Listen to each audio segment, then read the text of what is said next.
ములుగు జిల్లా Venkatapuram police station పరిధిలోని ప్రజలందరికీ పోలీసులు అలర్ట్ జారీ చేశారు.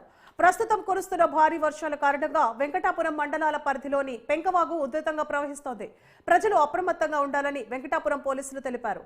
అలాగే ఎడతెరిపి లేకుండా కురుస్తున్న వర్షాల కారణంగా చిన్న చిన్న వాగులు ఉప్పొంగి ప్రవహిస్తున్నాయి. మారుమూల ప్రాంతాల ప్రజలు వాగులు దాటే ప్రయత్నం చేయరాదని పోలీసులు హెచ్చరించారు. పశువులను మేపడానికి వెళ్లే వారు కూడా వాగులు దాటకుండా వరద నీటికి గురికాకుండా తగిన జాగ్రత్తలు తీసుకోవాలని సూచించారు.